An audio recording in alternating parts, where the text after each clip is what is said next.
نحمد و نصلی علی رسول الکریم اما بعد فاعوذ باللہ من الشیطان الرجیم بسم اللہ الرحمن الرحیم۔ ہم قرآن کی تفسیر کر رہے ہیں، شروع سے چل رہے ہیں اور ہم سورہ المائدہ کی آیت نمبر 64 پر پہنچے ہوئے ہیں۔ اعوذ باللہ من الشیطان الرجیم بسم اللہ الرحمن الرحیم۔ وقالت اليهود يد الله مغلولة غلت على أيديهم ولعنوا بما قالوا بل يداه مبسوطتان ينفق كيف يشاء وليزيدن كثيرا منهم ما أنزل إليك من ربك طغيانا وكفرا وألقينا بينهم العداوة والبغضاء إلى يوم القيامة كلما أوقدوا نارا للحرب أطفأها الله وَيَسْعَوْنَ فِي الْأَرْضِ فَسَادًا وَاللَّهُ لَا يُحِبُّ الْمُفْسِدِينَ۔ تو اس کا ترجمہ ہے اس آیت کا، اور یہودیوں نے کہا کہ اللہ تعالیٰ کے ہاتھ بندھے ہوئے ہیں، انہی کے ہاتھ بندھے ہوئے ہیں، اور ان کے اس قول کی وجہ سے ان پر لعنت کی گئی، بلکہ اللہ تعالیٰ کے دونوں ہاتھ کھلے ہوئے ہیں، جس طرح چاہتا ہے خرچ کرتا ہے، اور جو کچھ تیری طرف تیرے رب کی جانب سے اتارا جاتا ہے وہ ان میں سے اکثر کو تو سرکشی اور کفر میں بڑھا دیتا ہے، اور ہم نے ان میں آپس میں ہی قیامت تک کے لیے عداوت اور بغض ڈال دیا ہے، اور جب کبھی لڑائی کی آگ کو بھڑکانا چاہتے ہیں تو اللہ تعالیٰ اسے بجھا دیتا ہے۔ یہ ملک بھر میں شر و فساد مچاتے پھرتے ہیں، اور اللہ تعالیٰ فسادیوں سے محبت نہیں کرتا۔ تو یہ آیات جو ہے پیچھے سے کئی آیات سے یہ مضمون چل رہا ہے، جس میں اللہ سبحانہ تعالیٰ نے، چونکہ سورہ مائدہ بعد کی صورتوں میں سے جس میں دینی احکامات کو تکمیل دی گئی ہے، سورہ مائدہ کے المائدہ میں جو احکامات ہیں ان کو علماء کہتے ہیں کہ یہ ہر حکم کی فائنل شکل ہے، یعنی کہ بعض احکامات آپ کو پتہ ہے کہ اس ابتدائی کچھ تھوڑی سی نرمی سے دیے گئے، پھر اس کو مکمل کیا گیا، تو سورہ مائدہ کے جو احکامات ہیں ان کی وہ فائنل شکل ہے تمام احکامات کی۔ تو اسی طرح جس طرح کے احکامات کی فائنل شکل ہے، اسی طرح اہل کتاب کے ساتھ جو حجت اور دعوت چل رہی ہے، اللہ سبحانہ تعالیٰ نے شروع سے سورہ بقرہ سے ان کو بھی دعوت دین دی ہے، اور اس کے بارے میں ہم کافی تفصیلات پڑھ چکے ہیں سورہ بقرہ میں، سورہ آل عمران میں۔ تو اب سورہ مائدہ میں یہ ایک طرح سے زیادہ سختی اور ان کے جرائم کو بہت زیادہ واضح کر کے ایک طرح سے حجت تمام کرنے والی بات ہے کہ اب بھی وقت ہے، اب یہ ایمان اگر اتنی تنقید کے بعد، اتنی زیادہ ڈانٹ کے بعد بھی اگر یہ اب یہ ایمان نہیں لائیں گے تو ظاہری بات ہے کہ ایک طرح سے اب ان کے لیے پوری کوشش کر دی گئی، اور ساتھ ساتھ ان آیات میں رسول اللہ صلی اللہ علیہ وسلم کو اور مسلمانوں کو بتایا جا رہا ہے کہ ان اہل کتاب کے ساتھ تم کو کیا رویہ کرنا ہے۔ تو آج کی ان آیت میں ان کی جو جرائم تھے اس میں سے جتنی وہ بعض اوقات جسارت کرتے تھے، اللہ سبحانہ تعالیٰ کے شان میں گستاخی کر جاتے تھے، اس رسول اللہ صلی اللہ علیہ وسلم کے ساتھ جو زیادتیاں کرتے تھے، تو یہاں تک کہ اللہ سبحانہ تعالیٰ کی ذات میں، اللہ کی شان میں بھی گستاخی والے باتیں اور کام کرتے تھے، تو اس میں ان کا ذکر فرمایا گیا۔ اور یہ مضمون سورہ آل عمران کی 181 میں بھی آیا ہے کہ جب اللہ سبحانہ تعالیٰ نے مسلمانوں سے کو جہاد کے لیے، اللہ سبحانہ تعالیٰ نے فرمایا کہ جہاد فی سبیل اللہ میں قرض حسنہ دو، ٹھیک ہے، اللہ تعالیٰ نے صدقات کے لیے قرض حسنہ کا لفظ استعمال جب کیا قرآن میں، جب قرض حسنہ آیا تو ان لوگوں نے اس کو بڑا مذاق بنا لیا کہ اللہ تو فقیر ہو گیا ہے، اللہ قرض مانگ رہا ہے۔ تو یہ سورہ آل عمران 181 میں اس کا جواب دیا تھا اللہ سبحانہ تعالیٰ نے، اور یہی مضمون یہاں پر بھی ہے. تو اس کو انشاءاللہ ہم لفظ بائی لفظ پڑھیں گے، لیکن میں ذرا سا بیک گراؤنڈ دے رہی ہوں آپ لوگوں کو. ان کے دیکھیں اللہ سبحانہ تعالیٰ نے قرض کہا، قرض حسنہ، تو یہ تو ایک بہت خوبصورت انداز تھا بندوں کے لیے، بڑی ایک طرح سے خوشخبری تھی کہ اللہ نے جو مال ہمیں دیا ہے اگر اسی میں سے ہم اللہ کی راہ میں خرچ کریں گے تو اللہ تعالیٰ اس مال کو ہمارے لیے بچا کے رکھے گا، اس کے اجر و ثواب کو بچا کے رکھے گا. جیسے کہ کسی کو قرض دیتے ہیں تو قرض لوٹایا جاتا ہے، قرض ہمیشہ کے لیے نہیں دیا جاتا. جس کو قرض دیا جاتا ہے اس کو کبھی نہ کبھی اپنا قرضہ لوٹانا ہوتا ہے. تو اللہ تعالیٰ نے اس صدقے کو، اللہ کی راہ میں خرچ کیے ہوئے مال کو اس طرح سے لیا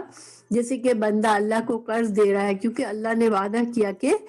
اللہ اس کے اجر و ثواب کو بچا کر سنبھال کر رکھے گا اور اس کو بڑھاتا رہے گا یہاں تک کہ 700 گنا تک بھی کر دے گا، اور پھر جب آخرت میں بندے کو اس کا اجر و ثواب ملے گا. تو یہ تو ایک خوبصورت انداز تھا اللہ سبحانہ تعالیٰ کا قرض حسنہ کہنے کا، لیکن انہوں نے اس کو لٹرلی لیا کہ اچھا اللہ قرض بھی مانگتا ہے تو اللہ کیا فقیر ہو گیا ہے. تو بہرحال یہ جب انسان گمراہی اور ضد اور حسد پر آ جاتا ہے تو اس کی عقل بھی ماری جاتی ہے اور وہ بات کو کبھی گہرائی تک سمجھ ہی نہیں پاتا. تو اب اس روشنی میں ہم انشاءاللہ ان آیت کو دیکھتے ہیں. وقالت الیہود، اور قالت، اور قالت جو ہے یہ فعل ہے، فعل ماضی ہے، اور یہ صیغہ کس کا ہوتا ہے؟ تا پر ایکچولی یہاں سکون تھا، ٹھیک ہے، فعل میں زیر نہیں ہوتا، کسرہ نہیں ہوتا آخری ورڈ پر کبھی بھی، لیکن یہاں پر سکون تھا. لیکن عربی زبان میں جب ہم پڑھتے ہیں تو ہم ایک ورڈ کو اگلے ورڈ کو پچھلے ورڈ سے اس طرح ملاتے جاتے ہیں. تو قالت، اب قالت یہاں سکون تھی تو اب سکون کو آگے کیسے ملائے؟ ٹھیک ہے، تو اس وجہ سے زیر ڈال دی جاتی ہے تاکہ اس تا کو ال سے یہاں ملا دیا جائے. قالت الیہود، ٹھیک ہے. جب بھی جمع مکسر کے لیے کوئی فعل آتا ہے تو وہ مؤنث کا آتا ہے، ٹھیک ہے. تو یہود نے کہا، الیہود، یہود سے مطلب یہودی ہیں. تو یہودیوں نے کیا کہا؟ ید اللہ، ید کہتے ہیں ہاتھ، اللہ اللہ کا ہاتھ، مغلولتن، مغلولتن کا مطلب ہے کس گردن سے بندھا ہوا ہونا، ہاتھ کا گردن سے بندھا ہوا ہونا. اور یہ ایک فریز ہے، ایک جیسے کچھ ہوتے ہیں نا الفاظ جیسے جو استعمال ہوتے ہیں کچھ معنی دینے کے لیے. تو یہاں پر مغلولتن کا استعمال عربی میں ایسے ہوتا ہے جیسے کوئی بخیل ہوتا ہے جو پیسے خرچ کرنے میں ہاتھ روک کے چلتا ہے، تو اس کو کہا جاتا ہے کہ اس کے ہاتھ تو گردن سے بندھے ہوئے، یعنی کہ یہ پیسہ خرچ نہیں کرتا،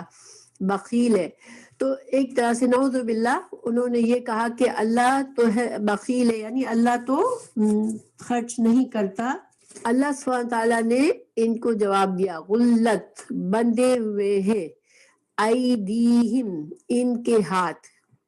ولعنوا، اور لعنت کیے گئے، بیما، بی ساتھ ماں جو، یعنی کہ جس وجہ سے، بی یہاں پر سبب کا ہے، ٹھیک ہے، اس وجہ سے یعنی سبب سے، جو کہ قالو انہوں نے کہا، یعنی انہوں نے جو ایسی بات کہی، جو ایسی گستاخی والی بات کہی جو اللہ کی شان کے خلاف ہے، تو اللہ تعالیٰ نے فرمایا کہ ان کے ہاتھ بندھے ہوئے. اب غلت کے دو معنی لیے گئے، ایک تو اللہ تعالیٰ نے خبر دی کہ نہیں یہ خود ہی بخیل ہے، ٹھیک ہے، ان کے ہاتھ بندھے ہوئے یعنی کہ یہ بخیل ہے. دوسرا یہ مطلب ہے کہ یہ ایک بددعائی کلمہ ہے، یعنی کہ جکڑے جائیں ان کے ہاتھ یا پھٹکار ہو ان پر. تو یعنی کہ ایک طرح سے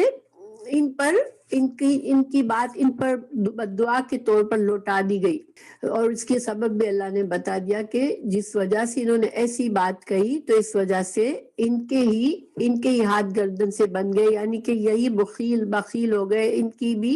ان کی پیسہ خرچ کرنے کی جو صلاحیت اور ان کے دل میں جو وسعت ہوتی ہے وہی ختم ہو گئی، یا پھر ایک طرح سے ان پر لعنت کی گئی ہے، ان کو بددعا دی گئی ہے کہ یہ بخیل ہو جائے، کیونکہ بخیل ہونا اسلام میں، دین میں بہت ناپسندیدہ ہے۔ اللہ تعالیٰ کا مال اللہ نے دیا ہے، اس کو اچھی طرح اچھی جگہوں پہ خرچ کرنا، اور اس کے ذریعے انسان کو اپنے اجر و ثواب کمانا، آخرت کمانا، اور دنیا میں بھی انسان اچھے طریقے سے اپنی ضروریات خرچ کرتا ہے، تو یہ پسندیدہ ہے، اس میں کوئی برائی نہیں ہے۔ تو اب سوال یہ یہاں پر کہ اللہ کے ہاتھ کا لفظ آیا ہے، تو اس سے ہمیں پتہ چلتا ہے کہ کیا اللہ کے ہاتھ ہیں؟ تو صحیح عقیدہ یہ ہے کہ اللہ نے چونکہ قرآن میں فرمایا ہے اللہ کے ہاتھ، تو اللہ کے ہاتھ ہیں، مگر اللہ کے ہاتھ کیسے ہیں؟ یہ اللہ کی شان کے مطابق ہے، کیونکہ اللہ سبحانہ تعالیٰ نے فرمایا کہ لَيْسَ كَمِثْلِهِ شَيْءٌ، کہ اللہ کی طرح کوئی چیز ہے ہی نہیں، تو گویا ہم یہ نہیں سوچ سکتے اچھا ہمارے دو ہاتھ ہیں تو اللہ کے بھی دو ہاتھ ہماری طرح ہے، نہیں، اللہ کے ہاتھ اللہ کیسے ہیں یہ اللہ جانتا ہے، یہ اللہ کی شان کے مطابق ہے، جیسی اللہ کی شان ہے، اللہ کی صفات اللہ کے شان کے مطابق ہے، یہ اللہ کی ایک صفت ہے کہ اللہ کے ہاتھ بتائے گئے قرآن میں۔ لیکن ید کا مطلب دیکھیں ایک تو مطلب ہوتا ہے لغوی معنی ہوتا ہے، ٹھیک ہے، جس کا مطلب ہے ہاتھ، لیکن بعض اوقات کسی لفظ کا مفہوم بھی لیا جاتا ہے، وہ لغوی معنی نہیں ہوتا ہے، تو ید سے عربی زبان میں نعمت کو بھی ید کہتے ہیں، قوت کو بھی ید کہتے ہیں، کسی کے پاس قوت ہے تو ہم کہتے ہیں وہ بڑا ہاتھ والا ہے، یعنی عربی زبان میں بڑا ہاتھ والا، یعنی کہ اللہ سبحانہ تعالیٰ نے قرآن میں فرمایا ذکر عبدنا داؤد ذی الایدی، ہاتھ والا ہمارے بندے داؤد کا ذکر کریں جو کہ ہاتھ والا تھا، ہاتھوں والا تھا، یعنی کہ بڑی قوتوں والا تھا، اللہ نے اسے بڑی قوتیں دی تھی۔ تو ملکیت کو، قدرت کو بھی ید کہتے ہیں عربی زبان میں، ان فضل بید اللہ، ہم کہتے ہیں نا جو اللہ کا فضل جو ہے اللہ کے ہاتھ میں ہے، تو مطلب یہ کہ اللہ کی قدرت ہے، اللہ کی ملکیت ہے، اللہ جو چاہے کر سکتا ہے، جسے چاہے جو دے سکتا ہے۔ تو تعلق کے معنی، یعنی یہ سارے معنی میں تائید اور نصرت کے معنی میں، کسی کو اللہ کی مدد حاصل ہو تو اس میں بھی ید کا لفظ استعمال ہوا ہے۔ تو ید جو ہے وہ ہم اسی طرح سمجھیں گے کہ اللہ کی قدرت اور وسعت کے لیے بھی آیا ہے۔ تو بہرحال یہاں پر یہ جو کہ اس کا استعمال اسی طرح ہے کہ ہاتھ بندھے ہوئے گردن تک، یہ انہوں نے کہا تو اللہ نے اس کا جواب دیا۔ آگے ہے بل، اب اللہ تعالیٰ مزید فرما رہے ہیں کہ بل کا لفظ آتا ہے کہ جب ہم یہ کہتے ہیں کہ جو بات پہلے کہی وہ نہیں ہے بلکہ اصل حقیقت یہ ہے، تو جیسے ہم اردو میں بھی اسی طرح کہتے ہیں نا، بلکہ کا استعمال اسی طرح ہوتا ہے کہ میں ایسا نہیں ہوں بلکہ میں ایسا ہوں، تو اللہ تعالیٰ جواب دے رہے بلکہ یداہ، اس کے دونوں ہاتھ، یہ تسنیہ ہے یدا، یہ اصل میں تھا یدانی، ٹھیک ہے، یدانی تسنیہ تھا تو نون کیوں گر گیا کہ ہو کے ساتھ اس کو مضاف کیا گیا ہے، یعنی ہو کے ساتھ اس کے ہاتھ، جب اس طرح سے ہو کو لگایا ضمیر کو تو نون کو ہٹانا پڑتا ہے، تو اس کے ہاتھ، تو اصل لفظ کیا تھا یدانی دونوں ہاتھ، ید، ہاں ید جو ہے وہ مؤنث کے طور پہ استعمال ہوتا ہے عربی زبان میں، جتنے بھی ہمارے جسم کے حصے ہیں جو کہ دو ہیں، جیسے دو ہاتھ ہیں تو وہ مؤنث کے صیغے سے استعمال ہوتے ہیں، جیسے دو آنکھیں ہیں تو مؤنث کے طور پر اس کو استعمال کیا جائے، یعنی جتنے بھی ہماری جسم کے دو چیزیں جو دو میں ہیں اس کو ایز اے مؤنث ریفر کیا جاتا ہے۔ پھر آگے فرما رہے اللہ تعالیٰ کہ اللہ کے دونوں ہاتھ مبسوطان، تو بسط سے ہے، بسط کا مطلب ہوتا ہے پھیلا ہونا کسی چیز کا، ٹھیک ہے، تو مبسوط کا مطلب ہے پھیلے ہوئے ہیں، یونفقو وہ خرچ کرتا ہے، کیفا جیسے وہ چاہتا ہے، یشاء وہ چاہتا ہے، اللہ تعالیٰ کی اللہ تعالیٰ نے فرمایا کہ اللہ کے تو دونوں ہاتھ پھیلے ہوئے ہیں، یعنی اللہ کے خزانے جو ہے وسعت ہے، اللہ کی قدرت اور خزانے، اللہ تو غنی ہے، اللہ تو دیتا رہتا ہے، اس کے دونوں ہاتھ پھیلے ہوئے ہیں۔ اللہ کا جو فضل ہے، اللہ کی عطا ہے، وہ ایسی ہے کہ اس کا کوئی حساب ہی نہیں ہے۔ اللہ بے حساب دیتا ہے، اپنی مخلوق کے تمام حاجات اور ضروریات کا انتظام اللہ کرتا ہے، اور ہمیں رات دن دیتا رہتا ہے، چاہے ہم سفر میں ہو، حضر میں ہو، ہمارے تمام احوال اور ہماری تمام ضرورتیں جب بھی پڑتی ہیں ہم اللہ ہی سے مانگتے ہیں اور وہی ہمیں مہیا کرتا ہے۔ اللہ سبحانہ تعالیٰ نے سورہ ابراہیم میں فرمایا وَآتَاكُم مِّن كُلِّ مَا سَأَلْتُمُوهُ وَإِن تَعُدُّوا نِعْمَةَ اللَّهِ لَا تُحْصُوهَا إِنَّ الْإِنسَانَ لَظَلُومٌ کفار۔ تم نے جو کچھ اس سے مانگا، ترجمہ پڑھ رہی ہوں میں اس سورہ ابراہیم کی آیت نمبر 34 کا، تم نے جو کچھ اس سے مانگا وہ اس نے تمہیں دیا۔ اللہ کی نعمتیں اتنی ہے کہ تم گن نہیں سکتے، انسانی نادان اور نہایت ناشکرا ہے۔ اور حدیث میں بھی ہے، رسول اللہ صلی اللہ علیہ وسلم نے فرمایا اللہ کا دایاں ہاتھ بھرا ہوا ہے، رات دن خرچ کرتا ہے لیکن کوئی کمی نہیں آتی۔ ذرا دیکھو تو جب سے آسمان اور زمین اس نے پیدا کیے ہیں وہ خرچ کر رہا ہے، لیکن اس کے ہاتھ کے خزانے میں کمی نہیں آئی۔ یہ بخاری کی حدیث ہے۔ اور ایک اور حدیث میں کہ اللہ کے دونوں ہاتھ دائیں ہاتھ ہے، اور اللہ تعالیٰ دونوں ہاتھوں سے جب سے دنیا کو بنایا خرچ کرتا ہے، بندوں کو دیتا رہتا ہے، لیکن اللہ کے خزانے میں کوئی کمی نہیں آئی۔ تو اور اللہ تعالیٰ اپنی حکمت سے دیتا ہے۔ انسان اگر اللہ کو تانے دے گا، اللہ تعالیٰ اس کو سے باتیں بنائے گا، تو کوئی یہ نہیں کہ اللہ تعالیٰ اس سے مغلوب ہو کے اس کو دے دے گا، نہیں، اللہ سے اگر مانگنا ہے تو اس کو طریقہ ہمیں بتایا گیا ہے کیسے مانگنا ہے۔ اور اللہ تعالیٰ اگر ہمارے لیے ہماری دعائیں ہمارے لیے فائدہ مند ہوتی ہے تو اللہ تعالیٰ ان کو قبول فرماتا ہے۔ اسی وجہ سے کہا گیا کہ جس کو وہ چاہتا ہے دیتا ہے، یعنی کہ اللہ کی حکمت سے اللہ تعالیٰ دیتا ہے۔ تو بہرحال یہ اس کا یہاں پر ختم ہوا، پھر اگلی بات شروع ہو رہی ہے وَلَيَزِيدَنَّ وَلَيَزِيدَنَّ، یہاں پر تاکید ہے، البتہ ضرور بڑھا دے گا۔ تو کون کون سے لفظ سے ہمیں تاکید ملتی ہے یہاں پر؟ ایک تو لام تاکید، اور پھر نون پر شد، مضارع فعل مضارع میں نون پر آخر میں شد آتا ہے تو وہ تاکید کا ہوتا ہے۔ تو دو تاکیدیں یہاں پر اللہ تعالیٰ فرمانے ہیں البتہ ضرور بڑھا دے گا، ضرور زیادہ دے گا، ٹھیک ہے۔ کثیرن، بہت سو کو، کثیر تعداد ہم اردو میں بھی کہتے ہیں نا، منہم ان میں سے، ما جو، انزلا نازل کیا گیا، الیکا آپ کی طرف، من سے، ربی کا آپ کے رب کی طرف سے، طغیانی ہم کہتے ہیں نا کہ پانی میں طغیانی کب آتی ہے؟ جب حدوں سے باہر نکلنے لگتا ہے پانی، حد سے پار ہو کر طوفان آ جاتا ہے تو طغیانی کہتے ہیں اس کو۔ تو حد سے نکلنا، سرکشی کرنا طغیانی ہے۔ اور کفرن، اور کفر، اللہ تعالیٰ یہاں فرما رہے ہیں کہ یہ جو ہم نے آپ صلی اللہ علیہ وسلم کو فرما رہے ہیں کہ ہاں بالکل، کہ جو ہم نے نازل فرمایا آپ کی طرف، اللہ تعالیٰ نے رسول اللہ صلی اللہ علیہ وسلم کی طرف کیا نازل فرمایا تھا؟ اللہ تعالیٰ نے قرآن اور حدیث بھی اللہ ہی کی دی ہوئی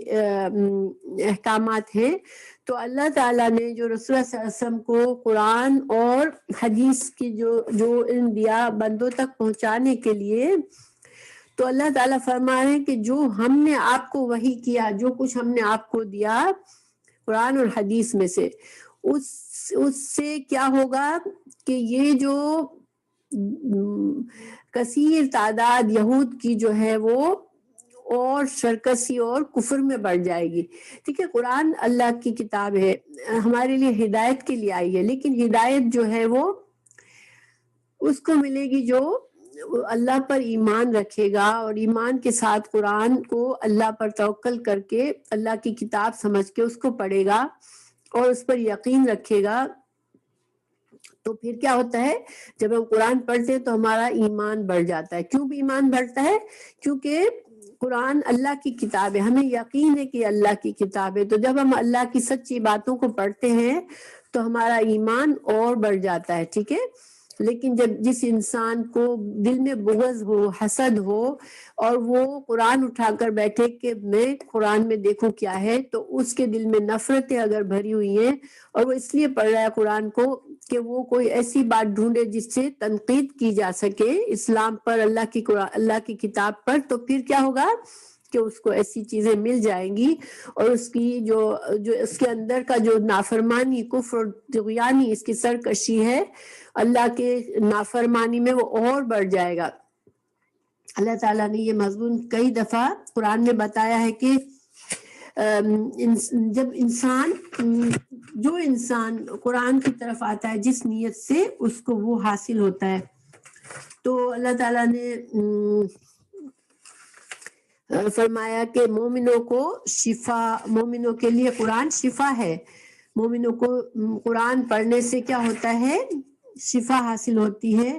اور دل کی تسلی ہوتی ہے، ایمان بڑھتا ہے۔ لیکن جب اللہ کے نافرمان بندے اس طرف آتے ہیں تو پھر کیا ہوتا ہے کہ ان کے فاسیہ آپ کلاس میں آ گئی، آپ کو میں واٹس ایپ سے آف کر دیتی ہوں، ٹھیک ہے، آپ کو آواز آ رہی ہے؟ تو اسی طرح دیکھیں یہ اللہ کا قانون ہے اصل میں کہ جب انسان نیکی کرتا ہے تو اس کو نیکی کی اور توفیق ملتی ہے۔ جب ہم صدقہ کرتے ہیں یا قرآن پڑھتے ہیں، کوئی اچھا کام کرتے ہیں، اچھی سی نماز پڑھتے ہیں، تو کیا ہوتا ہے کہ ہمارا دل اور خوشی سے بھر جاتا ہے، ہمارا ایمان بڑھ جاتا ہے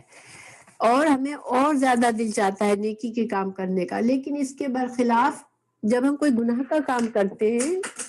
تو کیا ہوتا ہے کہ پھر وہ گناہ آہستہ آہستہ ہمارے اوپر چھانے لگتا ہے اور ہمارا دل اس میں زیادہ لگتا ہے کہ پھر ہمیں قرآن کی طرف آنے میں بڑی مشکل ہوتی ہے۔ مثال کے طور پر اگر ہمارا بہت زیادہ دل جیسے ٹی وی میں لگتا ہے، سب مثال دے رہی ہوں، کسی کو بہت زیادہ مزہ آتا ہے ٹی وی دیکھنے میں، ایسے بندے کو اگر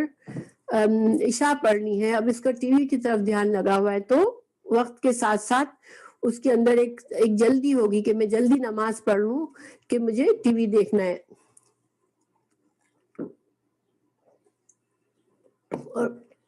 اور آہستہ آہستہ اگر اس کی علاج نہ کیا جائے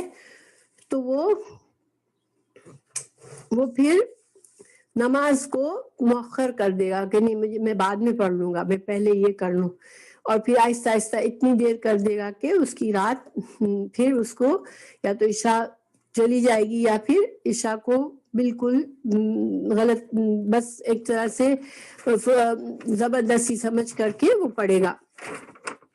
تو انسان جب نیکی ہمارا ایمان، ہمیں بھی اپنے اوپر نظر رکھنی چاہیے کہ جب ہمیں لگے کہ ہمارا ایمان کم ہونے لگا ہے، ہم اللہ سے تھوڑا دور ہونے لگے، تو ہمیں فوراً کیا کرنا چاہیے، اچھے کام کرنے شروع کرنے چاہیے، صدقہ کرنا چاہیے، قرآن کی تلاوت کرنی چاہیے، کسی کے ساتھ کوئی بھلائی کرنی چاہیے، تاکہ ہم نیکی کریں گے تو ہمارے اندر اور ایمان بڑھے گا اور ہم اور زیادہ انشاءاللہ اللہ کے قریب ہو جائیں گے۔ تو ان کا یہ تھا کہ ان کے دل حسد سے بھرے ہوئے تھے، تو جتنا زیادہ قرآن نازل ہوتا تھا وہ اتنا وہ اللہ سے دور ہوتے جاتے تھے۔ تو بہرحال وَأَلْقَيْنَا، اللہ تعالیٰ فرمانے وَأَلْقَيْنَا، اور ڈال دی ہم نے، بَيْنَهُمْ، ان کے درمیان، عداوت والبغضاء، اور بغض، الى طرف یوم قیامت کے دن تک ان کے درمیان ہم نے دشمنی ڈال دی اور ایک دوسرے سے بغض ڈال دیا۔ دیکھیں یہ کیوں ہوتا ہے، جب انسان اب یہ بھی تو اللہ کی کتاب کو فالو کرنے والے تھے، لیکن ان کے کئی فرقے بن گئے اور یہاں تک کہ یہود اور نصارہ میں بٹ گئے۔ لیکن یہود اور نصارہ بھی تو ایک ہی اس کے تھے، حضرت عیسیٰ بھی اسی لینیج سے تھے، یعنی انبیاء کے اسی سلسلے سے چلے آ رہے تھے۔ مگر عیسیٰ کے جاننے والے، عیسیٰ کو ماننے والے الگ ہو گئے اور باقی الگ ہو گئے۔ پھر ان کے علماء میں ابھی بھی بہت ہی بغض اور حسد ہے ایک دوسرے کے خلاف، اور کئی گروہ بنے ہوئے ہیں۔ تو یہ کیوں ہوتا ہے؟ جب انسان اللہ کے صحیح دین سے ہٹنے لگتا ہے، اپنے اس کے اندر شرک آنے لگتا ہے، اس میں برائیاں آنے لگتی ہیں، تو پھر یہ ایک نتیجہ ہے کہ اس سے آپس میں بغض اور حسد اور عداوتیں بڑھتی ہے۔ دیکھیں مسلمانوں کے بارے میں بھی کہا گیا کہ مسلمان جو ہے وہ اگر صحیح دین سے ہٹیں گے تو پھر کیا ہوتا ہے؟ فرقہ واریت ہوتی ہے، پھر جھگڑے ہوتے ہیں، پھر دشمنی بڑھتی ہے۔ اور آج مسلمان بھی کیوں اتنا زیادہ بٹے ہوئے ہیں، ایک دوسرے سے دل پھٹے ہوئے، کیوں؟ کیونکہ ہم اصل دین سے دور ہیں۔ اگر سارے مسلمان اللہ کی طرف، اللہ اور اللہ کے رسول صلی اللہ علیہ وسلم کی تعلیمات کی طرف آ جائیں گے، یہ تو یونائٹڈ ہو جائیں گے۔ مگر جب انسان صحیح دین کو قبول نہیں کرتا، صحیح دین کے اوپر عمل نہیں کرتا، تو پھر اس کا یہ نتیجہ ہوتا ہے۔ اور انہوں نے جب رسول اللہ صلی اللہ علیہ وسلم آئے تو انہوں نے اللہ کے صحیح دین کو نہیں مانا اور بغاوت کی، تو پھر اس کے نتیجے میں ان کے، حضرت عیسیٰ آئے تو حضرت عیسیٰ علیہ السلام کو نہیں مانا، تو اس کے نتیجے میں بھی ان کے اندر اختلافات ہو گئے، اور ان کے اندر قیامت تک یہ سلسلہ چلتا رہے گا۔ اور اللہ تعالیٰ مسلمانوں کو بھی بچائے، کیونکہ مسلمان بھی اسی اس پہ چلے ہوئے ابھی۔ پھر اللہ تعالیٰ فرما رہے ہیں کلما، جب کبھی، اوقدا انہوں نے بھڑکائی، نارن آگ، للحرب، حرب کہتے ہیں جنگ کو، جب جنگ کی آگ بھڑکائی، یعنی کہ جو سازشیں کرتے رہتے تھے مسلمانوں کے خلاف، کبھی ادھر جاتے، کبھی قریش کے پاس جاتے، کبھی کسی اور قبیلے کے پاس جاتے اور ان کو اکساتے کہ مسلمان سے جنگ کرنی ہے، اسلام کی، آپ صلی اللہ علیہ وسلم کی مہم کو ختم کرنے کی انہوں نے پوری کوشش کی۔ تو جنگ احزاب بھی انہی کی کوششوں کے وجہ سے ہوا تھا کہ جو یہودی جو مدینہ سے نکالے گئے تھے وہ بدلہ لینا چاہ رہے تھے، اور انہوں نے قریش کو سب کو جمع کرنا شروع کیا تھا۔ تو بہرحال یہ جنگ کی آگ کو بھڑکاتے رہتے تھے مسلمانوں کے خلاف۔ تو اللہ تعالیٰ فرما رہے ہیں کہ جب کبھی یہ جنگ کی آگ بھڑکاتے ہیں، اطفاہا اللہ، اللہ تعالیٰ اس کو بجھا دیتا ہے۔ اللہ تعالیٰ ان کے چالوں اور ان کے جتنے بھی انہوں نے مسلمانوں کے خلاف پلاننگ کی، مسلمانوں کو ہرٹ کرنے کے لیے، اسلام کے مشن کو ختم کرنے کے لیے، تو اللہ تعالیٰ نے ان کے ساری چالوں کو ان کے اوپر الٹا کر دیا اور ان کو ختم کر دیا۔ وَيَسْعَوْنَا، اور وہ بھاگ دوڑ کرتے ہیں، سعی سے ہے سعی کرنا، ہم کہتے ہیں نا، ہم صفا مروہ کی سعی کرتے ہیں، یعنی کہ ہم دوڑتے ہیں اس کے درمیان۔ تو یسعونا، وہ دوڑتے ہیں، یعنی کہ کسی کام کے لیے دوڑ کرنا، کسی چیز کے لیے بہت محنت کرنا، تو وہ کوشش کر رہے ہیں، بھاگ دوڑ کر رہے ہیں، فی الارض، زمین میں، فساد کے لیے، یعنی ان کی ساری کوششیں کیا ہے؟ فساد مچانے کے لیے ہے، امن نہیں چاہتے، یہ فساد چاہتے ہیں۔ واللہ، اور اللہ تعالیٰ، لا یحب المفسدین، لیکن اللہ تعالیٰ فساد کرنے والوں سے محبت نہیں کرتا۔ مفسدین، یہ کیا ہے؟ واحد ہے جمع ہے؟ مفسدین،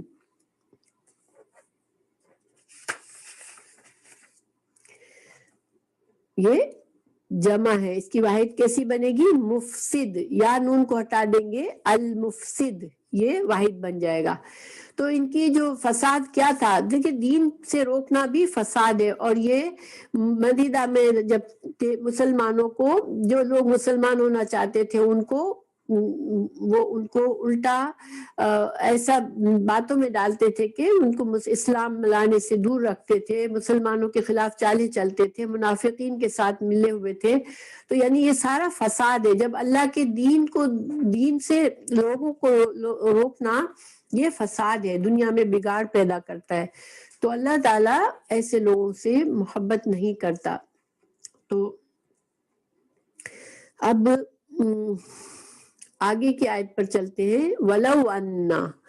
اور لو کا مطلب ہوتا ہے اگر، انا، اگر بے شک وہ، اہل کتاب، آمنو، ایمان لے آتے، واتقوا، اور تقوی اختیار کرتے، اگر یہ دونوں، اگر یہ ایمان لے آتے اور تقوی اختیار کرتے. تو ایمان لانے سے کیا مطلب ہے کہ رسول اللہ صلی اللہ علیہ وسلم کو مان لیتے، کیونکہ ایمان جو ہے وہ شروع سے اللہ تعالیٰ کے ایمان کی شرط کیا ہے کہ اللہ کے تمام رسولوں کو اور اللہ کی تمام کتابوں کو ماننا ہے اور اللہ کے جو بھی احکامات آئے ان کی فرما برداری کرنی ہے. تو انہوں نے نہ ساری کتابوں کو مانا، نہ سارے رسولوں کو مانا. اللہ تعالیٰ فرمانے اگر یہ ایمان لے آتے اور اللہ سے ڈرتے، لکفرنا لا لام تاکید ہے، البتہ ہم ضرور کفرنا ہم دور کرتے، کافرا ہم دور کرتے، نہ ہم انہم ان سے، سیئاتہم سیئات ان کی برائیاں. تو نیکی کی توفیق بھی اللہ کی طرف سے ملتی ہے. بعض اوقات انسان اپنی برائیوں کی وجہ سے، اپنے اندر کی خرابیوں کی وجہ سے کمزور پڑ جاتا ہے اور وہ نیکی سے دور رہتا ہے، لیکن اللہ تعالیٰ ان کی برائیوں کو دور کر دیتے اور ان کو توفیق دے دیتے، ان کو ہدایت دے دیتے، اور ان کی جو بھی مسٹیکس تھی، غلطی تھی، چھوٹے موٹے گناہ تھے، وہ معاف فرما دیتا اللہ. سیئات کا یہ جمع ہے، اس کی واحد کیا کیسے بنے گی؟ سیئات. آخر میں الف اور تا ہوتا ہے تو ہمیشہ کیا ہوتا ہے؟ مؤنث ہوتا ہے، اور مؤنث کی واحد سیئتن گولتا لگا دیں گے. ٹھیک ہے، ہاں ماشاءاللہ. سیئتن کھڑا الف یہاں سے کھڑا زبر ہٹا دیں گے تو الف ہٹ جائے گا، حمزہ آ جائے گا صرف. سیئتن حمزہ پر زبر ہوگی، سیئتن. ٹھیک ہے، سیئاتہم ولادخلناہم اور البتہ، یہ لام تاکید پھر سے آ گیا، ادخلنا داخل کرتے، نہ ہم ان کو ضرور داخل کرتے، البتہ ہم داخل کرتے ان کو جنات میں، النعیم نعمت سے بھرے ہوئے باغات میں ان کو داخل کرتے. اور جنات کی بھی یہ اسی طرح سے بنے گی، جنتن. ٹھیک ہے، کھڑا زبر ہٹ جائے گا، نون پر زبر آ جائے گا صرف، جنہ اور تا کو گول کر دیں گے، جنتن. ہاں بالکل، نعیم نعمتوں سے بھرے ہوئے باغات میں ہم ان کو داخل کرتے. اگر یہ اہل کتاب ایمان لے آتے اور تقوی کرتے تو پھر ہم ان کو ان کو اپنے نعمتوں سے بھرے ہوئے باغات میں داخل کرتا. دیکھیں اللہ تعالیٰ، یہ تو آخرت کا فائدہ ہے، لیکن آگے ہمیں پتہ چلے گا کہ دنیا کے فائدے بھی اللہ کی فرما برداری میں ہے. اور انہوں نے اپنے حسد اور ضد میں اپنے لیے یہ موقع گوا دیا. وَلَوْ أَنَّهُمْ اور اگر بے شک وہ اقامو قائم کرتے تورات کو، والانجیل اور انجیل کو. اب انجیل اور تورات کو قائم کرنے سے کیا مطلب ہے؟ دیکھیں اللہ سبحانہ تعالیٰ کی اتاری ہوئی کتابوں کو قائم کرنے کا مطلب یہ ہے کہ ان کے احکامات پر عمل کرنا، ان میں جو احکامات اور قوانین اللہ نے دیے ہیں ان کے مطابق زندگی گزارنا، اور اپنے باہم اختلافات کو بھی اسی کے ذریعے دور کرنا. تو یہ کیا ہے کہ اللہ کی کتاب کو قائم کرنا ہے. ٹھیک ہے، اگر ہم کہتے ہیں ہم قرآن پر ایمان رکھتے ہیں، لیکن اگر ہم قرآن کے مطابق اپنی زندگی گزارنے کی کوشش نہیں کرتے اور ہماری تمام زندگی کے مسائل کا حل قرآن اور حدیث سے نہیں لیتے تو پھر بھی ہم نے بھی اس میں کمی کی ہے. ٹھیک ہے، قرآن کو جس طرح تورات اور انجیل کو قائم کرنے کے لیے ان سے کہا گیا، ہم کو بھی قرآن کو قائم کرنا ہے، یعنی قرآن کے مطابق زندگی گزارنی ہے. تو اللہ تعالیٰ فرما رہے ہیں کہ اگر وہ تورات اور انجیل کو قائم کرتے، وما اور جو انزلا نازل کیا گیا، الیہم ان کی طرف. اور یہاں پر وما انزلا الیہم سے مطلب قرآن ہے. ٹھیک ہے، جو رسول اللہ صلی اللہ علیہ وسلم پر وحی نازل کی گئی وہ، تو پھر کیا ہوتا؟ وما انزلا الیہم من ربہم ان کے رب کی طرف سے، اب یہاں پر پہلی بات تھوڑا سا ہم سمجھتے ہیں کہ یہاں پر یہ تو تورات پر ایمان کا دعویٰ کرتے تھے، انجیل پر عیسائی انجیل پر کو ماننے کا دعویٰ کرتے تھے. اللہ تعالیٰ فرمانے کہ اگر یہ تورات کو قائم کرتے، انجیل کو قائم کرتے اور جو قرآن نازل کیا اس کو قائم کرتے تو پھر ان کو جو ملتا. اب دیکھیں کہ تورات کے مطابق وہ عمل نہیں کرتے تھے، اپنی زندگی میں انہوں نے تورات میں سے بھی بدلا ہے اور انجیل سے بھی بدلا ہے. پھر سب سے بڑی چیز جو انہوں نے تورات اور انجیل کی نہیں مانی وہ یہ تھی کہ تمام انبیاء پر ایمان لانا ہے. ٹھیک ہے، تو وہ انہوں نے نہیں مانا اور رسول اللہ صلی اللہ علیہ وسلم پر ایمان نہیں لائے، اور اپنی بہت سی برائیاں جو ان کے اندر جو تھی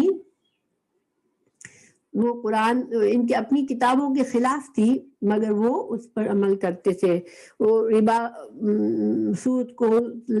کو وہ جائز سمجھتے تھے، اور بہت سے ایسی چیزوں کو جو کہ ان کی اپنی کتابوں نے میں منع تھا وہ اس کو جائز رکھا تھا انہوں نے. تو اللہ تعالیٰ فرمانے کہ اگر وہ تورات اور انجیل پر عمل کرتے، اس کے مطابق زندگی گزارتے اور قرآن کو بھی مان لیتے، قرآن کے مطابق زندگی گزارتے، تو پھر کیا ہوتا؟ البتہ اکلو وہ کھاتے، من سے، فوقہم اپنے نیچے سے، ومن اور تحت، فوقہم، فوق مطلب ہے تو فوقیت، اوپر. ٹھیک ہے، کسی کو اوپر کرنا، اپنے اوپر سے، ومن تحت ارجلہم، اور تحت کہتے نیچے کو، اور اپنے پاؤں کے نیچے سے. اب یہ جو جملہ ہے کہ ہاں اس کا مطلب کیا ہے کہ وہ اگر تورات اور انجیل کے مطابق اور قرآن کے مطابق زندگی گزارتے، اس کو اپنی زندگی کا طریقہ کار بناتے، تو پھر وہ جو ہے وہ ان کے اپنے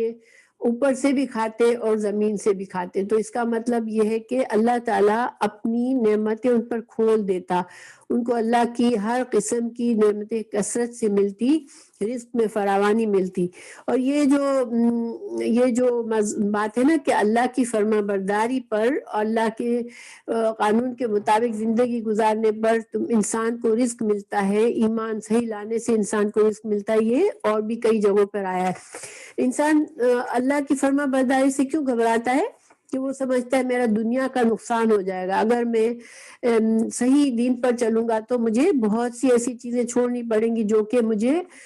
دنیا کے فائدے ہیں میرے اس میں. لیکن اللہ تعالیٰ نے یہ مضمون کئی جگہ پہ قرآن میں اتارا ہے. یہ سورہ طلاق میں بھی ہے، سورہ اعراف میں بھی ہے. سورہ اعراف میں اللہ تعالیٰ نے فرمایا وَلَوْ أَنَّ أَهْلَ الْقُرَىٰ آمَنُوا وَاتَّقَوْا لَفَتَحْنَا عَلَيْهِمْ بَرَكَاتٍ مِّنَ السَّمَاءِ وَالْأَرْضِ. اگر بستیوں والے ایمان لائے ہوتے اور انہوں نے تقوی اختیار کیا ہوتا تو ہم ان پر آسمان اور زمین کے برکات کے دروازے کھول دیتے. اسی طرح سورہ طلاق کی آیت نمبر 2 اور 3 میں اللہ نے فرمایا کہ جو اللہ پر اور قیامت کے دن پر ایمان رکھتا ہو اور جو شخص اللہ سے ڈرتا ہے، اللہ اس کے لیے چھٹکارے کی شکل نکال دیتا ہے اور اسے ایسی جگہ سے روزی دیتا ہے جس کے لیے اس کا گمان بھی نہ ہو، اور جو شخص اللہ پر توکل کرے گا اللہ اسے کافی ہوگا. تو گویا ہمیں کیا پتہ چلتا ہے کہ ایمان اور اللہ پر بھروسہ اور دین کے مطابق چلنا، اس میں صرف آخرت کا فائدہ نہیں ہے، اس میں دنیا کا رزق بھی ہے، اور رزق کا تعلق تقوی سے ہے. تو پھر ہم کہیں کہ کیوں ہر تقوی والا بہت امیر نہیں ہے؟ تو اصل میں امیر اور غریب کا نہیں ہے، اس میں معاملہ یہ ہے کہ جب انسان اللہ کے تقوی کے ساتھ زندگی گزارتا ہے تو اور حلال رزق کھاتا ہے تو اس کا دل پرسکون ہوتا ہے، اس کے لیے تھوڑا بھی بہت ہو جاتا ہے، اس کی حرص ختم ہو جاتی ہے اور وہ اطمینان سے رہتا ہے. جو کچھ اللہ نے اسے دیا ہے وہ اس کے لیے بہت کافی ہوتا ہے.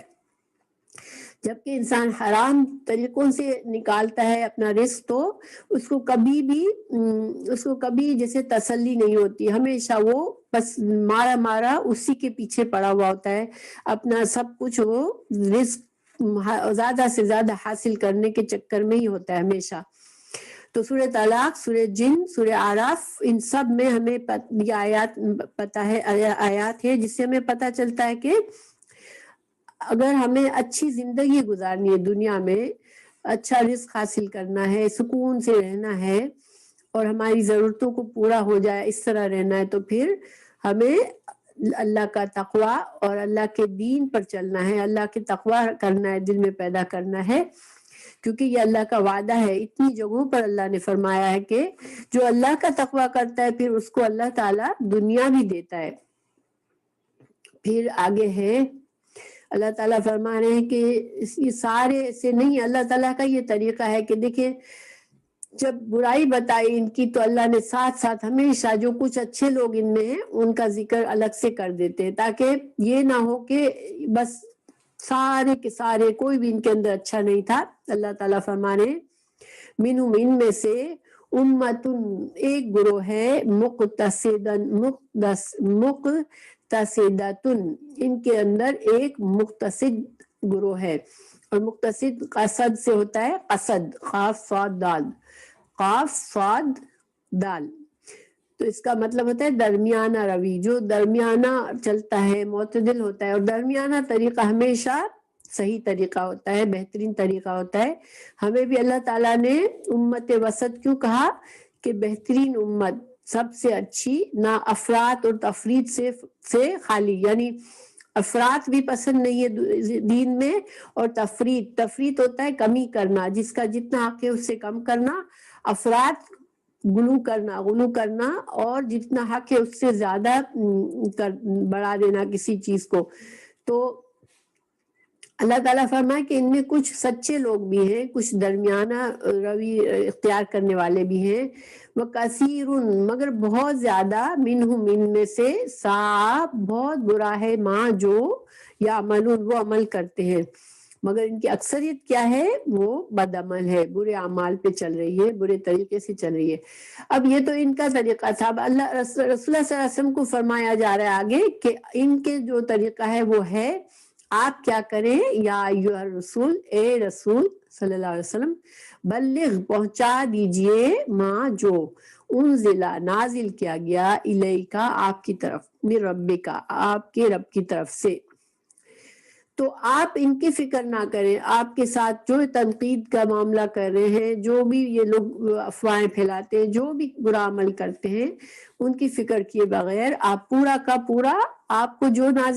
اللہ نے آپ کے اوپر نازل کیا اس کو آپ اتار دیں، ان کو پہنچا دیں لوگوں تک. اور وَإِن اور اگر لم نہ تفعل نہ آپ نے ایسا نہ کیا تو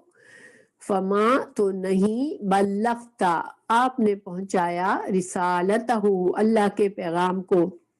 یعنی اگر آپ نے کہیں سے کوئی چیز کم کر دی تو آپ نے پھر اپنا یہ جو رسالت پہنچانے کا جواب تھا، جو ذمہ داری تھی وہ پوری ادا نہیں کی. آپ صلی اللہ علیہ وسلم نے پورا ادا کر لیا. آپ اللہ تعالیٰ نے جب یہ نہیں کہ آپ صلی اللہ علیہ وسلم نے کہیں سے کوئی چیز میں کمی کی، اور اس کے ہمارے پاس بہت سے دلائل بھی ہیں. حج وداع کے وقت آپ صلی اللہ علیہ وسلم نے 1,00,000 یا 1,40,000 کے آپ کے ساتھ صحابہ کرام تھے، لوگ تھے حج کے لیے. تو اللہ تعالیٰ آپ صلی اللہ علیہ وسلم نے فرمایا تھا تم میرے بارے میں کیا کہو گے؟ تو ان سب نے کہا نشہد انک قد بلغت وادیت ونصحت، ہم گواہی دیں گے کہ آپ نے اللہ کا پیغام دیا اور ادا کر دیا اور خیر خواہی فرما دی. آپ صلی اللہ علیہ وسلم نے آسمان کی طرف انگلی کا اشارہ کرتے ہوئے فرمایا اللہم حل بلغت یا اللہم فاشہد. یہ صحیح مسلم کی روایت ہے، یعنی اللہ میں نے تیرا پیغام پہنچا دیا، تو گواہ رہے، تو گواہ رہے، تو گواہ رہے. یہ حج الوداع کے موقع پر آپ نے یہ کلام کیا تھا. لیکن صحیح بخاری میں حدیث ہے کہ حضرت عائشہ رضی اللہ عنہ فرماتی ہے کہ جو شخص یہ گمان کرے گا کہ نبی صلی اللہ علیہ وسلم نے کچھ چھپا لیا تھا، یعنی پوری بات نہیں بتائی، تو اس نے یقیناً جھوٹ کہا. یہ بخاری کی حدیث ہے. اور ایک حضرت علی کے بارے میں ہے کہ حضرت علی رضی اللہ عنہ سے پوچھا گیا کیا آپ کو بھی کوئی ایسی، آپ کے پاس کوئی ایسی وحی کا کوئی ایسا علم ہے جو کہ قرآن میں نہ موجود ہو؟ تو انہوں نے کہا انہوں نے قسم کھا کر نفی فرمائی اس بات کی، اور فرمایا کہ میرے پاس صرف یہ قرآن کا فہم ہے جو اللہ تعالیٰ کسی کو بھی عطا فرما دے. یعنی کہ حضرت علی کے بارے میں کچھ لوگ ایسے کہتے ہیں کہ ان کے پاس کچھ اور وحی تھی، کچھ باتیں تھی جو رسول اللہ صلی اللہ علیہ وسلم نے نہیں بتائی لوگوں کو. تو یہ ایسی کوئی بات نہیں تھی، یہ صحیح بخاری کی حدیث ہے، اس سے نفی ہوتی ہے. اس کے علاوہ حضرت عبداللہ بن عباس کے پاس ایک آدمی آیا اور کہا ہم کو پتہ چلا ہے کہ آپ کے پاس رسول اللہ صلی اللہ علیہ وسلم نے کچھ ایسے احکامات بتائے ہیں جو دوسروں کو نہیں بتائے. تو عبداللہ بن عباس نے کہا تم نے سورہ مائدہ کی آیت نمبر 67 نہیں پڑھی ہے؟ یعنی کہ انہوں نے فرمایا کہ جب اللہ تعالیٰ نے پورا حکم دے دیا رسول اللہ صلی اللہ علیہ وسلم کو پورا دین پہنچانے کا، اور آپ صلی اللہ علیہ وسلم نے پہنچا دیا. ویسے بھی دیکھیں قرآن میں بہت سی ایسی آیتیں خود ہمیں اس بات کا ثبوت دیتی ہے کہ جب رسول اللہ صلی اللہ علیہ وسلم کو ایک طرح سے ڈانٹا گیا سورہ احزاب میں، جب حضرت زینب علیہ السلام سے زینب رضی اللہ عنہ سے نکاح کا حکم آپ کو دیا گیا تھا، تو یہ ابھی خفیہ وحی تھی، تو آپ جو تھے وہ زید بن ثابت کو سمجھا رہے تھے کہ تو اپنی بیوی کو طلاق مت دو. حالانکہ آپ کو پتا تھا، آپ کو پتا چل گیا تھا کہ زید بن حارثہ طلاق دیں گے اپنی بیوی کو زینب کو، اور حضرت رسول اللہ صلی اللہ علیہ وسلم کو ان سے نکاح کرنا پڑے گا، یہ اللہ کا حکم تھا. لیکن آپ صلی اللہ علیہ وسلم کے دل میں سے خوف سا تھا کہ زید کو میں نے اپنا بیٹا بنایا تھا، اب میں اس کی بیوی، طلاق شدہ بیوی سے میں شادی کروں گا تو بہت زیادہ ایک ہنگامہ اٹھے گا اور منافقین کو بہت موقع ملے گا میرے خلاف بات کرنے کا. تو آپ دل میں تھوڑا گھبرا رہے تھے. اللہ تعالیٰ نے ڈانٹ دیا کہ تم لوگوں سے ڈرتے ہو، اور تم، یعنی یہ ابھی میرے سامنے آیت نہیں ہے، لیکن اس طرح کے احکامات سورہ عبسہ وتولی بھی ایسی تھی کہ رسول اللہ صلی اللہ علیہ وسلم کو ہی پر تنقید کی تھی اللہ تعالیٰ نے، مگر رسول اللہ صلی اللہ علیہ وسلم نے ایک ایک بات پہنچا دی. جو باتیں ایسی تھی جن کو پہنچانے میں آپ کے اپنے ذات پر جیسے وہ تھا، لیکن آپ کی کمزوری کا پتہ چل جاتا تھا، لیکن وہ باتیں بھی آپ نے چھپائی نہیں. تو بہرحال اللہ تعالیٰ نے فرمایا کہ آپ پہنچا دے، آپ ان سے مت گھبرائیں ان کے رویے سے، اور آپ اللہ کے کلام کو پہنچا دے.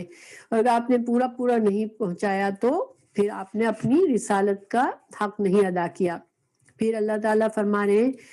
واللہ، اور اللہ تعالیٰ یعصمک، اللہ تعالیٰ آپ کو بچائے گا، آپ کی حفاظت کرے گا، من الناس، لوگوں سے. تو یہ اس کے لیے اس کے کئی دلائل ہیں کہ اللہ تعالیٰ نے حفاظت فرمائی رسول اللہ صلی اللہ علیہ وسلم کی، بہت معجزانہ، کئی بار معجزانہ طریقے سے بھی حفاظت فرمائی. جیسے آپ مکہ سے رخصت ہو رہے تھے ہجرت کرنے کے لیے، تو آپ کا گھر کو گھیرا ہوا تھا، آپ کے قتل کے در پہ تھے، لیکن اللہ تعالیٰ نے ان کے درمیان سے، ان کے نرگس کے درمیان سے رسول اللہ صلی اللہ علیہ وسلم کو نکال دیا، اور انہوں نے آپ کو دیکھا ہی نہیں. اسی طرح حضرت آپ کے چچا ابو طالب تھے، ان کے دل میں اللہ نے اتنی محبت ڈالی تھی رسول اللہ صلی اللہ علیہ وسلم کی کہ وہ ایک دیوار کی طرح آپ کی حفاظت پہ لگے ہوئے تھے. ساری زندگی آپ صلی اللہ علیہ وسلم کی حفاظت فرمائی. اور بعض علماء کہتے ہیں کہ یہ بھی اللہ کی حکمت تھی کہ حضرت ابو طالب ایمان نہیں لائے، کیونکہ اگر وہ ایمان لے آتے تو پھر قریش ان کی کوئی بات نہ مانتے. ان کا جو ایک رتبہ تھا، قریش ان کی بات مانتے تھے، ان کے ڈر سے آپ صلی اللہ علیہ وسلم کو تکلیف دیتے ہوئے ڈرتے تھے. اگر حضرت ابو طالب بھی مسلمان ہو جاتے تو پھر وہ ان کا جو ایک رتبہ تھا، ایک دبدبہ تھا قریش میں، وہ ختم ہو جاتا. تو اس وجہ سے بھی بعض کہتے ہیں کہ اللہ تعالیٰ کی یہی مرضی تھی کہ وہ ان کے چچا کے ذریعے حفاظت فرمائی. اور دیکھیں اللہ تعالیٰ کو کسی سبب کی ضرورت نہیں ہے، ٹھیک ہے، لیکن اللہ تعالیٰ کا یہ دستور ہے کہ دنیا کے کام اسباب کے پردے میں ہوتے ہیں. اللہ تعالیٰ فرشتوں کو نہیں بھیجتا اور ہم ہر وقت معجزات ہوتے ہوئے نہیں دیکھتے، بلکہ ہر چیز کے لیے سبب ہوتا ہے. انسان کی موت لکھی ہوئی ہوتی ہے، اللہ کی مرضی سے ہوتی ہے، لیکن اسباب کے ذریعے ہوتی ہے کہ کوئی بیمار ہو کے مرتا ہے، کوئی ایکسیڈنٹ میں مرتا ہے، کوئی کسی اور ریزن سے مرتا ہے. ہمیشہ ہمیں ریزن پتا ہوتی ہے، اچھا یہ اس شخص کو یہ ہوا تھا اس لیے مر گیا. کبھی کسی مرنے کی خبر آتی تو ہم فوراً پوچھتے اچھا کیا ہوا تھا،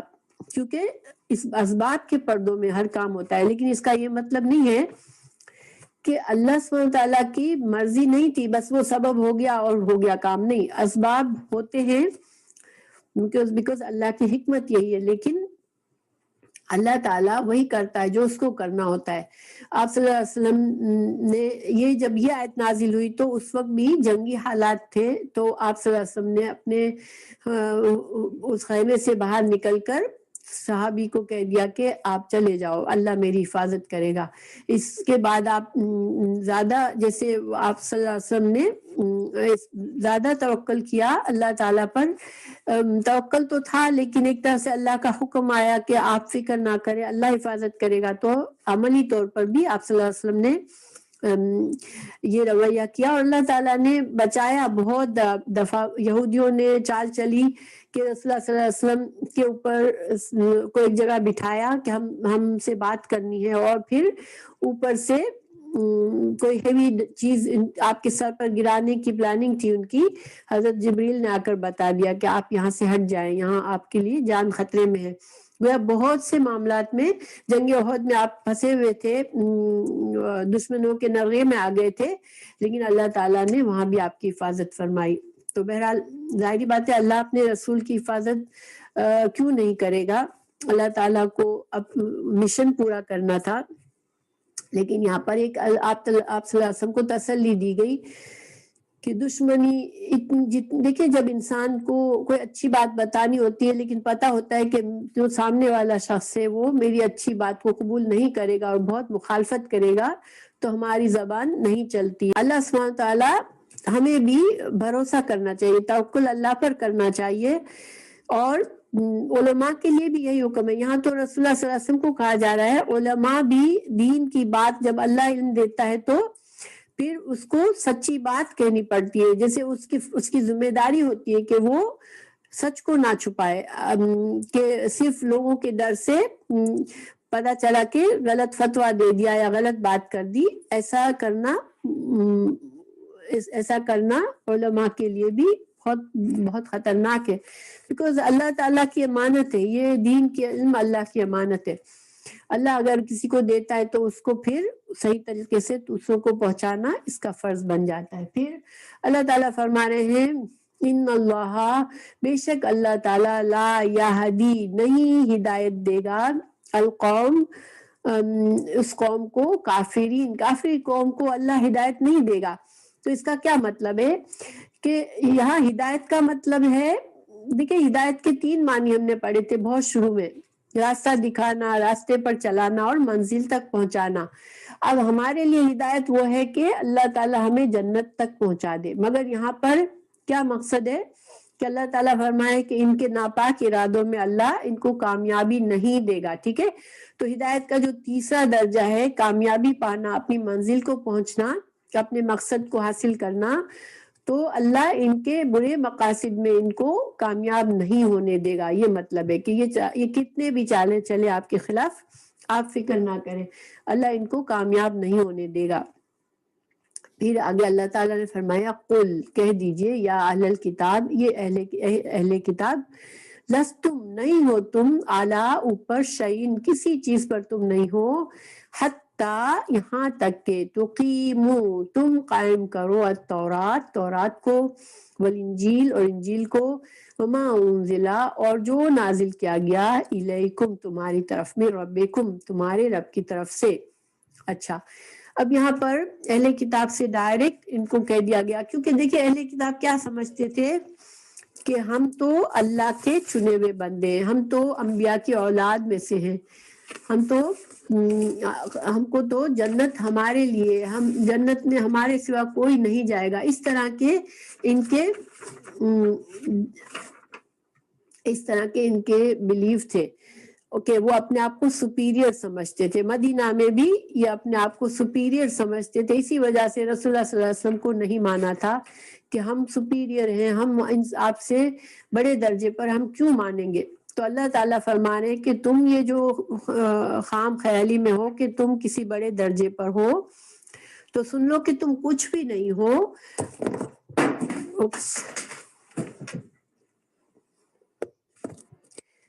تو اللہ تعالیٰ نے ان کو انکار کر دیا کہ تم کچھ نہیں ہو, تمہاری کوئی دینی حیثیت نہیں ہے, تم بڑے آپ اپنے آپ کو دیندار بڑے سمجھتے ہو, لیکن تمہاری کوئی دینی حیثیت نہیں ہے. کہ جہاں تک کہ تم, کب تک ایسا ہے جب تک تم تورات کے مطابق, تقیم التورات کا وہی مطلب ہے جو پہلے ہم نے پڑھا, یعنی کہ تورات کے مطابق زندگی گزارو, اپنے اعمال میں, عبادات میں اور اپنے معاملات میں, اور انجیل کے مطابق کرو, اور وما انزل الیکم, اور جو قرآن اللہ تعالیٰ نے جو نازل کیا تمہاری طرف اس کے مطابق تم نہ مانو, تو پھر تم کوئی دین پر نہیں ہو. اب یہاں پر ان کو تورات اور انجیل کو قائم کرنے کا کیوں کہا گیا کہ تورات اور انجیل میں بھی یہی باتیں تھی کہ تمام انبیاء کو ماننا ہے, اور رسول اللہ صلی اللہ علیہ وسلم کو بھی آپ کی ساری نشانیاں بتائی گئی تھی کہ ان پر ایمان لانا ضروری ہے, ان کی مدد کرنا ضروری ہے, اور اس کے دین کو قبول کرنا ضروری ہے. لیکن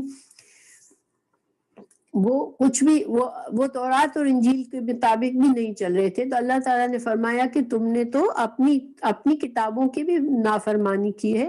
اور جو قرآن نازل ہوا ہے تم کو اس پر بھی اس پر اب ایمان لانا ہے, اسی کے مطابق رہنا ہے. تو جب تک تم یہ سب کچھ نہ کرو تمہاری کوئی حیثیت نہیں ہے, دینی طور پر تم کچھ بھی نہیں ہو. تم اپنے بنائے ہوئے مذہب پر ہو, جو کچھ بھی تمہارے بلیفز ہیں تمہارے اپنے بنائے ہوئے ہیں, تم جو کچھ اپنے آپ کو سمجھتے ہو یہ تمہاری اپنی سوچ ہے, دماغ کی سوچ ہے. اللہ تعالیٰ کی طرف سے تمہارا کوئی مقام نہیں ہے. تو اب آگے اللہ تعالیٰ فرما رہے ہیں وَلَيَزِيدَنَّ, اور البتہ ضرور, یا پھر سے تاکید آ گئی, ڈبل تاکید, لام تاکید اور نون مشدد, البتہ ضرور زیادہ کرے گا کثیرا منہم